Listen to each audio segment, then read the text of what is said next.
Hello friends, तो हमारे आज का टॉपिक है जो एमएससी जूलॉजी थर्ड सेम के स्टूडेंट के लिए है। टॉपिक का नाम है toxicity testing principle, hazard, risk and their control method.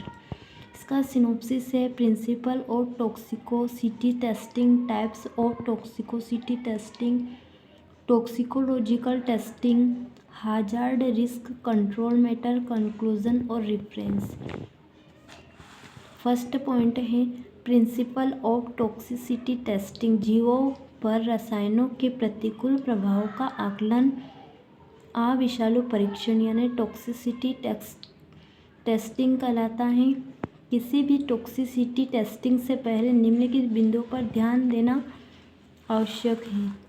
Testing वैज्ञानिक आधार पर हो, यह वैज्ञानिक समुदाय द्वारा मान्य हो, यह मितव्ययी व आसान हो, प्रभाव मापन के लिए यह संवेदी व वास्तविक हो। सेकेंड पॉइंट है टाइप्स ऑफ टॉक्सिसिटी टेस्टिंग। आवश्यकता अनुसार टॉक्सिसिटी टेस्टिंग जातियों की संख्या अविष पदार्थ में अनावरण की अवधि पर किए जाते हैं।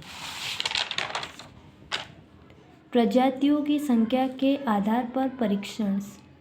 यह मुख्यतः एकल जाति, अनेक जाति व इकोतंत्र टेस्टिंग के आधार पर किया जाता है। ये सभी प्रयोगशाला में किए जाते हैं व उन पर इनका प्रभाव देखा जा सकता है। डोज टेस्टिंग, अनावरण के आधार पर टेस्टिंग, तीव्र टॉक्सिसिटी टेस्टिंग, दीर्घकालीन टॉक्सिसिटी टेस्टिंग, विश्लेषणात्मक टेस्टिंग। थर्ड पॉइंट है टॉक्सिकोलॉजिकल टेस्टिंग। यह टॉक्सिकोलॉजी व पर्यावरण दोनों के लिए आवश्यक है। इसमें जीव का रसायन पर प्रभाव देखा जाता है। टॉक्सिसिटी के माप के लिए अनेक विधियां प्रचलित हैं। सामान्य रूप से जीवों की मृत्यु द्वारा माप की जाती हैं। अनेक टॉक्सिकोलॉजिकल टेस्टिंग भोज्य पदार्थों, वायु अथवा जल में रसायन की मात्रा का पता लगाने के लिए की जाती है। यदि पदार्थ की मात्रा जीव संख्या के 50% जीवों के लिए घातक हो तो उसे LC50 कहते हैं। मध्य घातक मात्रा LD50 तथा मध्य घातक संख्या जो LC50 कहते हैं अथवा प्रभावी सांद्रता कहलाती है।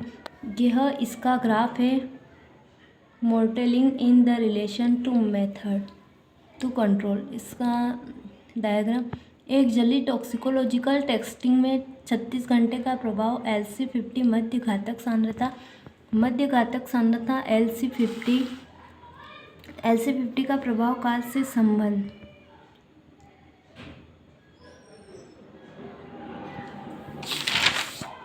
अगला पॉइंट है hazard, risk, there control method. Hazard से तात्पर्य है कि हानि पहुंचने का सामर्थ्य। संकट के आकलन के लिए टॉक्सिसिटी टेस्टिंग एक प्लांट द्वारा टॉक्सिसिटी पदार्थ के प्रभाव मृत्यु को दर्शाता है।